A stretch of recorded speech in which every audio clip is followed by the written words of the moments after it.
तो कैसे हैं आप सभी। उम्मीद करता हूँ ठीक होंगे। चलिए आज कक्षा 10वीं के मैथ का प्रश्नावली 1.3 के सभी प्रश्नों को हम बहुत ही आसान तरीका से सॉल्व करेंगे। और अगर आप वीडियो को लाइक नहीं किए हैं तो लाइक कर दीजिए, शेयर कर दीजिए और अपने दोस्तों के पास ज़रूर शेयर कीजिए ताकि उनको भी इसका लाभ मिल सके। और साथ ही साथ चैनल को सब्सक्राइब कर दीजिए, बेल आइकन जरूर दबा लीजिए ताकि जब भी मैं कोई वीडियो डालूं तो आप तक वो वीडियो जरूर पहुंचे। तो चलिए शुरू करते हैं। तो चलिए क्वेश्चन नंबर 1 की तरफ चलते हैं। क्वेश्चन नंबर 1 कहता है कि सिद्ध कीजिए कि √5 एक अपरिमेय संख्या है। क्लियर। अब देखिए इसको करना क्या है, हमको पहले लिखना है हल। हमने बताया था हल क्यों लिखना है, क्योंकि हल लिखना बहुत जरूरी होता है। सिस्टमेटिक ढंग से अगर हम इसको सॉल्व करना चाहें तो सबसे पहले हमें हल लिखना पड़ेगा। क्लियर। अब देखिए क्या कह रहा है, सिद्ध कीजिए कि √5 एक अपरिमेय संख्या है। तो ये अपरिमेय संख्या है ना, इसको हम कल्पना कर लेते हैं या मान लेते हैं या कल्पना कर लेते हैं कि √5 जो है एक अपरिमेय संख्या नहीं बल्कि परिमेय संख्या है। तो लिख लेते हैं कल्पना करते हैं कि √5 एक परिमेय संख्या है, परिमेय संख्या है। क्लियर। तो परिमेय संख्या किसे कहते हैं, p/q के रूप में जिसे लिखा जाता है उसे हम कहते हैं परिमेय संख्या। यानी कि √5 जो है, यहां से लिख लेते हैं थोड़ा, √5 जो है वो p/q के रूप में होगा। क्लियर। ठीक है। तो जहां पर हम लिख सकते हैं, जहां p और q एक पूर्णांक है, एक पूर्णांक है एवं p और q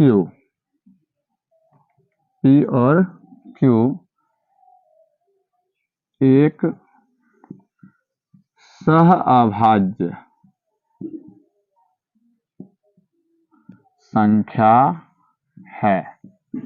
सहअभाज्य का अर्थ होता है, सहअभाज्य का अर्थ होता है कि अगर हम p और q को मौसा करेंगे ना तो उसका मान कितना होगा, 1। ये होता है। ठीक है। तो ध्यान रखना इसको, सहअभाज्य का मतलब क्या होता है। तो आप लिख सकते हैं, हम इसमें देखेंगे गौर से कि क्या होता है। इसको हम मान लेंगे कितना, नीचे में मान लेते हैं 1। अब इसको करते हैं आर पार गुना। तो p को 1 से गुना करेंगे कितना होगा, p बराबर 5q को q से गुना करेंगे तो क्या होगा, √5q को नहीं कर रहे हैं, √5q हो जाएगा। क्लियर।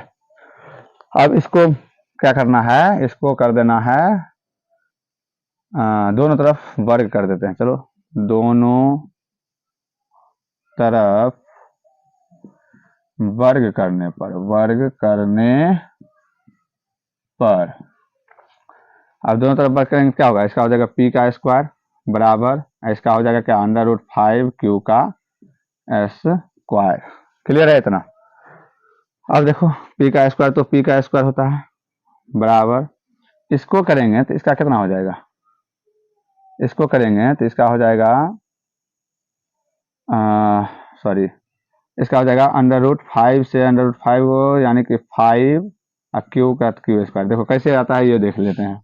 √5q का स्क्वायर करते हैं ना, इसका मतलब होता है √5q गुने √5q।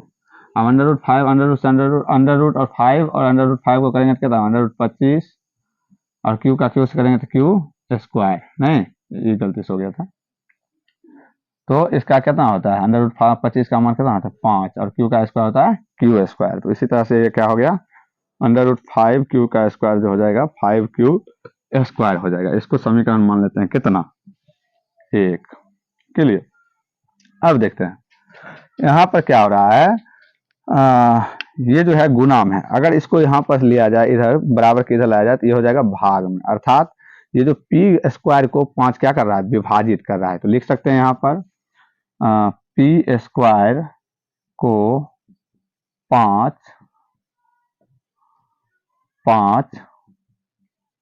विभाजित करता है तो क्या, पी को भी विभाजित करेगा, पी को भी 5 विभाजित करेगा। क्लियर, कोई दिक्कत नहीं। अब देखते हैं, तो यहाँ पर हम मान लेते हैं, अभी इसको क्या करते हैं, मान लेते हैं पी स्क्वायर जो है ना, इसमें मान लेते हैं पी बराबर 5, ए बी सी डी कुछ भी मान लो, या एम मान लेते हैं, बहुत अच्छा रहेगा, एम। तो माना लिख देते हैं, माना है तो माना है तो लिखना पड़ेगा, लिख लिए। अब क्या होगा इसका, इसको करेंगे तो हो जाएगा पी स्क्वायर, पी स्क्वायर की जगह पर क्या रखेंगे, पी की जगह पर क्या रखना है, 5m, तो 5m, 5m का क्या चीज स्क्वायर बराबर 5 का क्यू स्क्वायर। क्लियर है इतना तक, कोई दिक्कत नहीं। चलिए अब आगे बढ़ते हैं इधर, यहाँ पर क्या है, 5 m का स्क्वायर है, तो 5 का स्क्वायर कितना होता है, 25, तो लिखेंगे 25, m का स्क्वायर क्या होगा, m का स्क्वायर m स्क्वायर होगा, तो m स्क्वायर इक्वल इसका क्या हो जाएगा, 5 क्यू का स्क्वायर है तो क्यू का स्क्वायर। क्लियर है।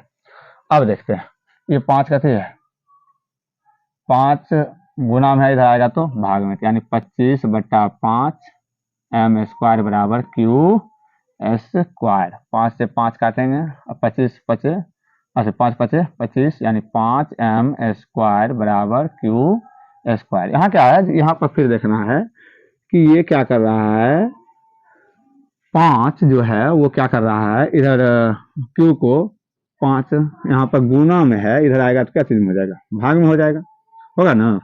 तो इसका मतलब ये हुआ कि क्यू को 5 क्या कर रहा है, विभाजित कर रहा है, अतः लिख सकते हैं क्यू स्क्वायर ना था, सॉरी, क्यू स्क्वायर को 5 विभाजित करता है, तो 5 को भी करेगा, तो सॉरी क्यू को भी करेगा, तो क्यू को भी 5 विभाजित करेगा। क्लियर, तो इसको हम मान लेते हैं समीकरण 2, नहीं माने थे, मान लेते हैं समीकरण 1 यहाँ रहा, समीकरण 2 वहां रहा। अब देखिए क्या कहना है, अगर P को 5 विभाजित कर रहा है, Q को 5 विभाजित कर रहा है, तो P और Q एक दूसरे को विभाजित, मौसा जब P और Q का मौसा करेंगे ना, तो उसका मान 1 नहीं आएगा। कहाँ है कि P को कौन विभाजित कर रहा है, 5, सॉरी यहाँ पर नहीं, P को कौन विभाजित कर रहा है, 5 विभाजित कर रहा है, Q को कौन विभाजित कर रहा है, 5 कर रहा है। अब 5 का 5 से मौसा करेंगे तो कितना होगा, 5 आएगा।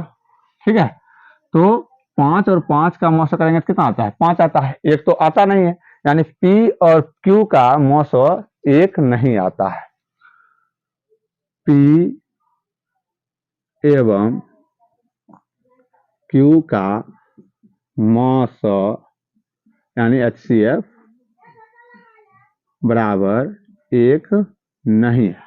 ठीक है, इतना तक कोई दिक्कत नहीं। तो अतः हम लिख सकते हैं, अतः हमारी कल्पना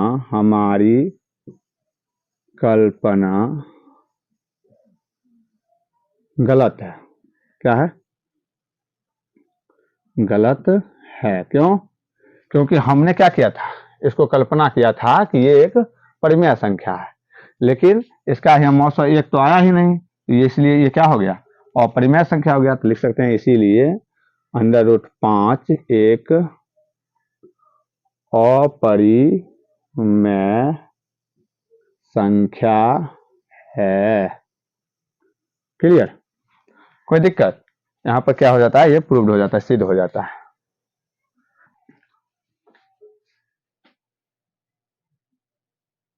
तो आइए क्वेश्चन नंबर 2 की तरफ चलते हैं। क्वेश्चन नंबर 2 क्या कहता है, सिद्ध कीजिए कि इतना एक अपरिमेय संख्या है। तो हम इसको क्या मान लेंगे, अपरिमेय है तो हम मानेंगे परिमेय। क्लियर, तो लिखेंगे पहले हल, कल्पना किया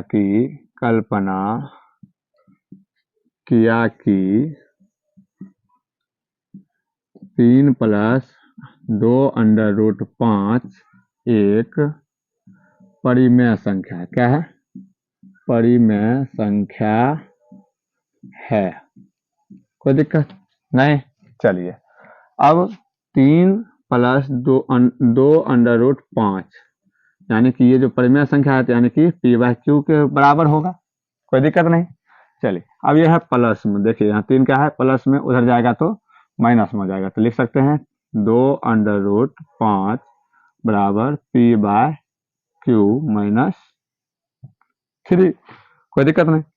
चलिए अब क्या करना है, अब देखिए यहाँ पे है ये गुना में, 2 जो है अंडर रूट 5 से गुना में, तो हम क्या करेंगे अंडर रूट 5 ऐसे रखेंगे और 2 को उधर ले जाएंगे, तो 2 को उधर ले जाएंगे तो क्या चिन्ह हो जाएगा, गुना से जाएगा उधर में तो किस चिन्ह में जाएगा जी, भाग में जाएगा। कितना में जाएगा? भाग में जाएगा। क्लियर है? कोई दिक्कत नहीं। अब देखिए यहाँ पर स्पष्ट रूप से दिख रहा है ये जो है 5, क्योंकि हम पहले क्वेश्चन में सॉल्व कर चुके हैं, 5 अंडर रूट 5 जो है वो अपरिमेय संख्या है। ठीक है, तो ये अपरिमेय संख्या और ये सभी क्या है? परिमेय संख्या है। तो लिखेंगे चूंकि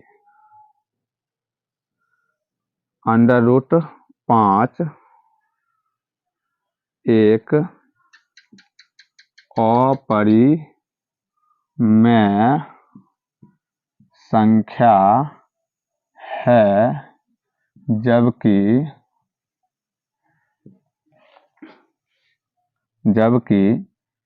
p/q माइनस 3/2 एक परिमेय संख्या है। क्लियर? इसलिए अपरिमेय संख्या बराबर परिमेय संख्या संभव नहीं है। ठीक है, कोई दिक्कत? यानी क्या हुआ, ये जो है अपरिमेय संख्या है और ये है जो परिमेय संख्या है, तो हम लिखे क्या चीज, चूंकि अंडर रूट 5 एक अपरिमेय संख्या है जबकि ये क्या है, परिमेय संख्या है। क्लियर है? तो इसलिए हम ये भी कह सकते हैं कि अपरिमेय संख्या और परिमेय संख्या कभी बराबर नहीं हो सकता है। नहीं, परिमेय संख्या और अपरिमेय संख्या क्या कभी बराबर नहीं हो सकता है। ठीक है, तो हम लिख सकते हैं अब, यानी कि हमारा कल्पना क्या हो गया, गलत हो गया। लिखेंगे अतः हमारी कल्पना गलत है। ठीक है, यहां लिख लेते हैं अब ऐसे करके। इसलिए 3 प्लस 2 अंडर रूट 5 एक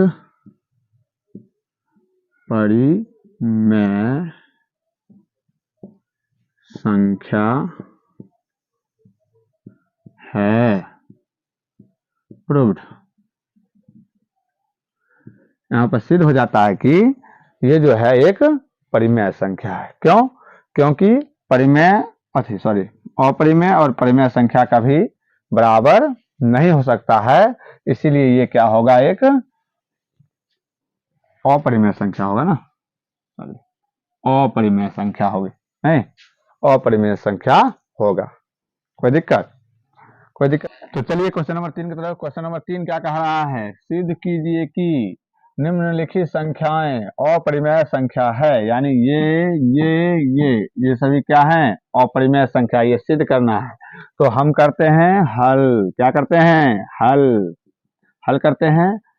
पहला क्वेश्चन क्या कह रहा था, 1/√2, तो हम कल्पना कर लेंगे उसी तरह से जिस तरह से हमने किया था, कल्पना करेंगे। कल्पना किया कि 1/√2 अपरिमेय कह रहा था, हम परिमेय कर लेते हैं। कल्पना परिमेय संख्या है। ठीक है, कोई दिक्कत नहीं।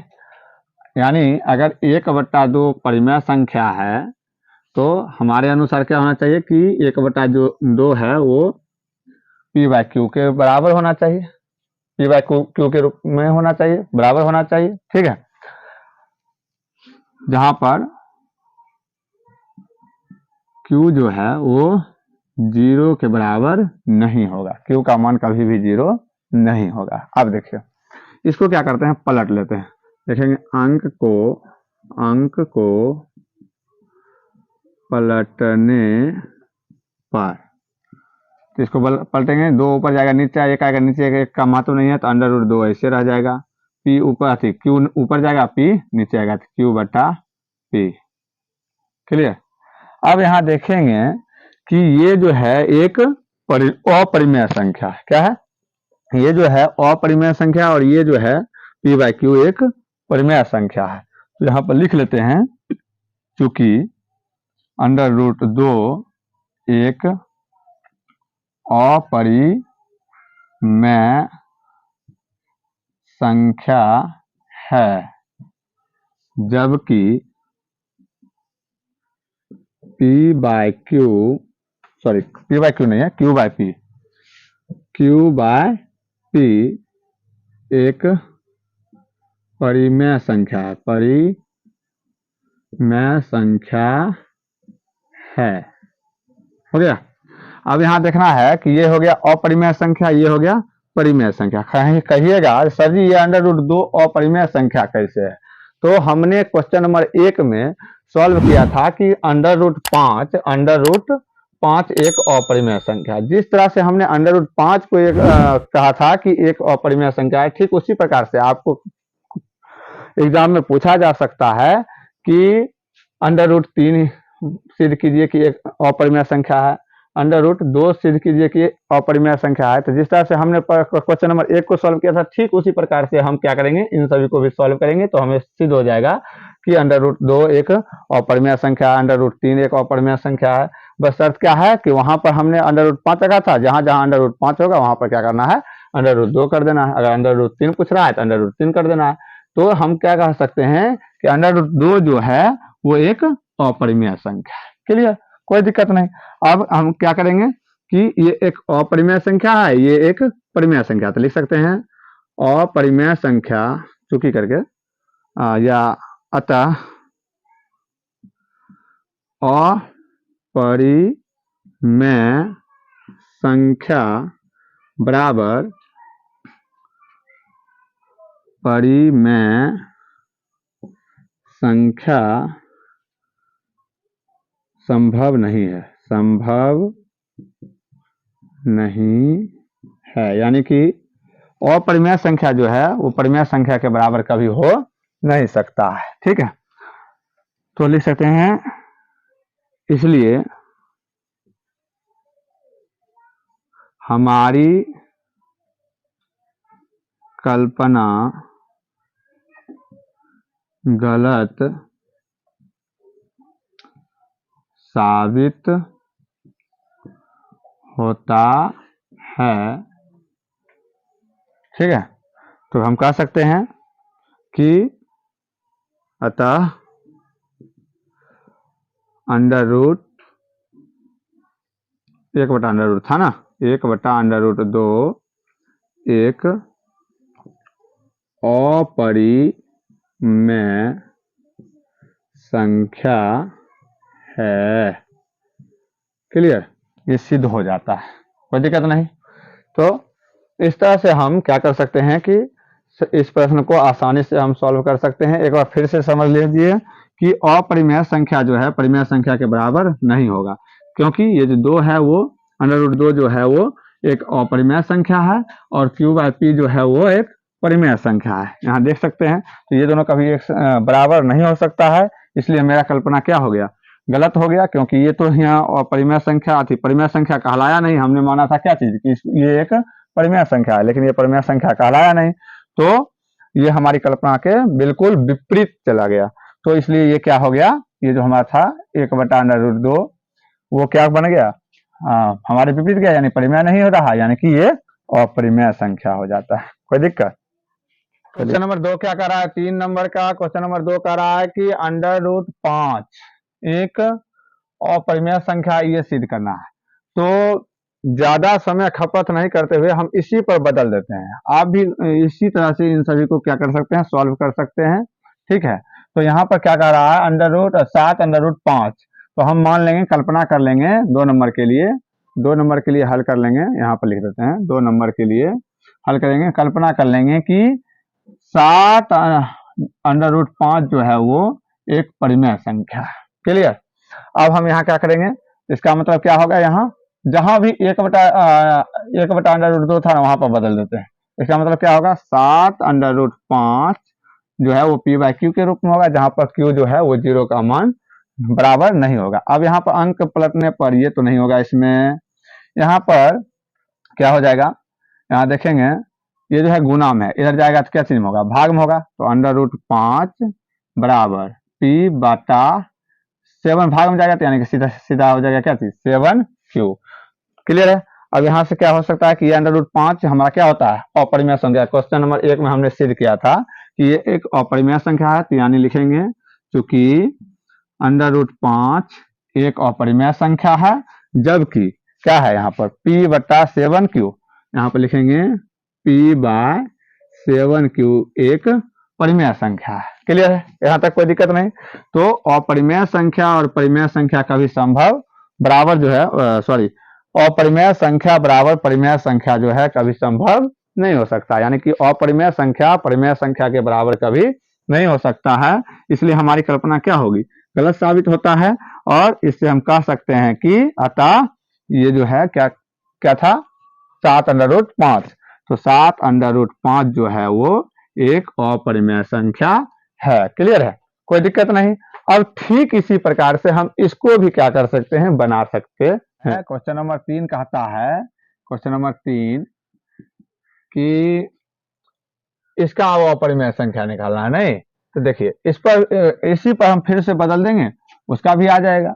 तो कर ही देते हैं, समय ज्यादा लगेगा नहीं। यहाँ पर क्या करना है, अब कल्पना कर लेना है कि इतना जो है एक परिमेय संख्या है, 6 + √2 जो है एक परिमेय संख्या है। क्लियर है। अब यहाँ पर 6 प्लस, जहां पर ये होगा क्या 7 √5, वहां पर क्या करेंगे, ये रख देंगे 6 + √2, यहाँ लिख देते हैं 6 + √2 बराबर क्या हो जाएगा, p/q। अब ये है प्लस में, इधर जाएगा तो क्या चीज में हो जाएगा, माइनस में। तो यहाँ पर लिख देते हैं √2 प्लस में, इधर आया तो माइनस में 6। अब यहाँ पर है √5, वहां पर कर देते हैं √2, क्योंकि अब ये है अपरिमेय संख्या, √2 एक अपरिमेय संख्या है, जबकि p/q - 6 p/q - 6 एक परिमेय संख्या। अब ये है कथी, अपरिमेय संख्या, और ये क्या है, परिमेय संख्या है। तो अपरिमेय संख्या और परिमेय संख्या कभी संभव नहीं हो सकता है, नहीं हो सकता है। इसलिए हमारी कल्पना क्या है, गलत साबित हो रहा है। हम जो कल्पना किए थे ये क्या है, कि 6 + √2 वो एक परिमेय संख्या है, ये तो हमारी कल्पना क्या हो गई, गलत हो गई। तो हम कह सकते हैं अतः कितना, 6 + √2 एक परिमेय संख्या है। Proved, proved. कोई दिक्कत नहीं है, बहुत ही आसान तरीका से हम इसको सॉल्व कर सकते हैं, कोई दिक्कत नहीं होना चाहिए। ठीक है, तो इसी तरह के वीडियो पाने के लिए आप हमारे चैनल को सब्सक्राइब कीजिए, लाइक कीजिए और वीडियो को शेयर जरूर कीजिए, ताकि जब भी कोई वीडियो डालूं तो उसका नोटिफिकेशन भी आपको मिले। इसके लिए आप क्या करिए, बेल आइकन को जरूर दबा लीजिए। तो चलिए आज का